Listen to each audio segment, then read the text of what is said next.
Let's look at Vista Outdoors, VSTO.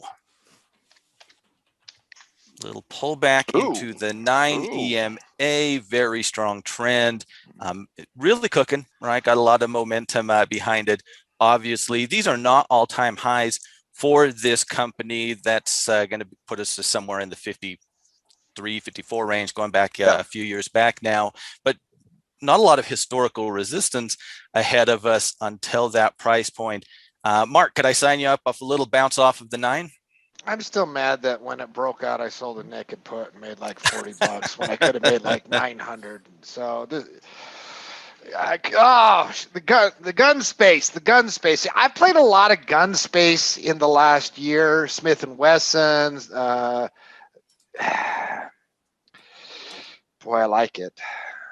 You know, once again, the technicals I love. So you just go on technicals. I really like it. He hates the fact that it's higher than $20. He does hate that. Yes, listen, he does hate that. He can't overcome that.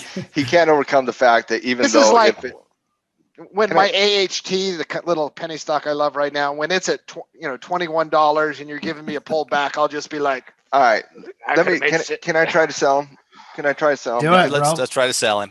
All right, because I had one of those moments when I saw the trend and pattern here.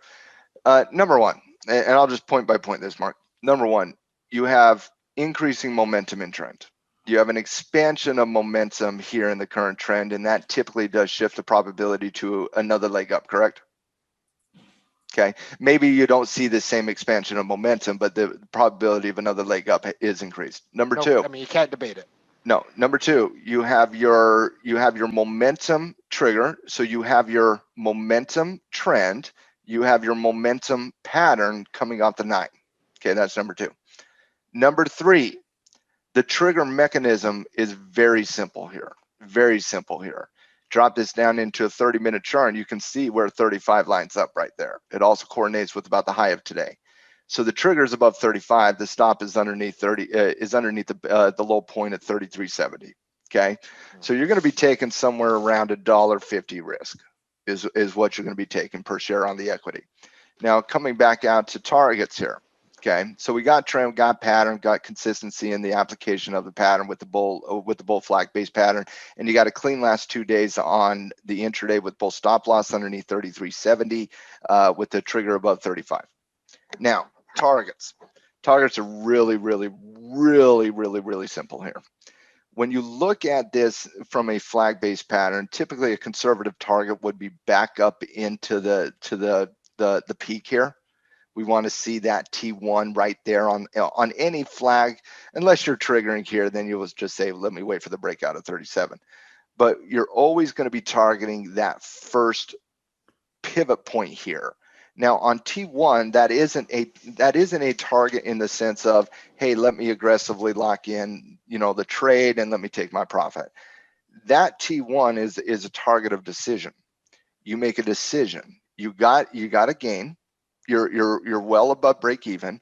Do you trail up the stop loss at T1? Do you scale out of the position, lock in some profit at T1? Do you love the momentum and you let it roll?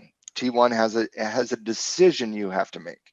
Well, that decision will most likely, because of the strength of trend, will be most likely let it ride and see if we can get into that T2.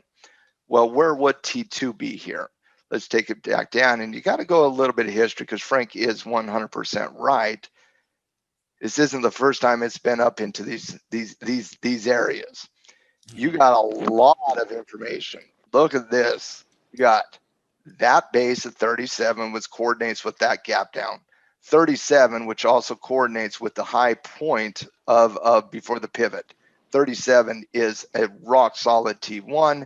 You see the top of that base right there. $40 would be number 2.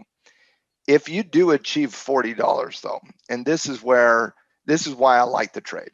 I like the trade as a standard step system, bull flag, with T1 at 37, T2 at 40, entry above 35, stop underneath 33.70 based on the analysis we've laid out.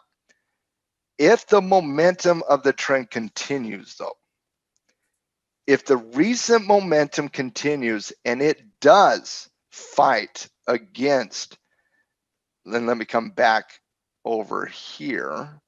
And if it does fight up against that $40 breakout and we get above 40, guys, there's nothing a lot until you get into 50. And that's where your home run lives. And so what I like about the trade is you got a simple trade that most likely shows you a profit at T1, most likely gets up into the 39 to 40 range. And then in the unlikely event that the momentum of the current continues and perhaps expands, you're talking about a stock in the mid 40s to $50 range in the next month, month and a half, 2 months. And so I like that potential. And so what I would consider this is cheap risk. It also fits a philosophy underneath a Democratic president as well. So there is some theme there as well.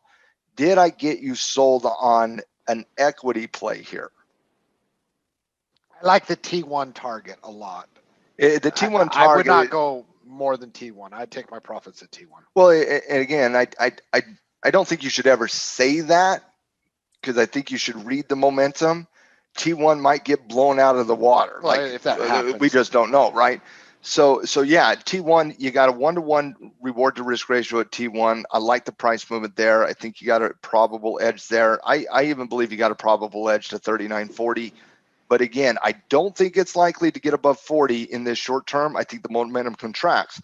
But in the unlikely occurrence you do see the expansion of momentum, this is a home run type scenario. And so I like it. It's like, baseball, right? Mark, who's your favorite baseball player of all time? Johnny Bench. Johnny Bench was a fantastic catcher, right? Just fantastic. Big red machine back in the 70s, just a fantastic catcher. For some of you that are new to the world, you might not know who Johnny Bench is. I don't know who Johnny Bench is. I know McGuire and Sosa. And he also played second base a little bit, but Johnny Bench, fantastic catcher. Johnny Bench was not known as a home run hitter, correct? No. Like he's a solid player. He's not Babe Ruth, right? But every now and then, and Johnny Bench would get up there and he'd just swing the bat. And every now and then he would connect. He was just a very structured hitter. He'd hit for 300, good little baseball player. Well, every now and then he'd hit that home run just through the consistent application of his swing. Well, that's how I see Vista Outdoors here. That's a good analogy. Mm-hmm. It's the Johnny Bench trade. I'm just going to try to slap something you're going to down. Call it the Johnny Bench trade. Yeah, there we go. Just going to slap something down the left field line, but I might connect and put it into the bleachers. Now all the rest of us are going to have to go research Johnny Bench over the weekend. Well, listen, I was going to go off whatever he said. I would have used somebody like a Pete Rose, but then nobody would have known Pete Rose. Well, yeah, they would have. Didn't he gamble on base? What's the Pete Rose trade? When you front order, buy orders from Citadel? It's only done by Citadel. Only done by Citadel owns the Pete Rose trade. But call it whatever you want. Base hit with the potential of a home run here with consistent price action. I like the trade.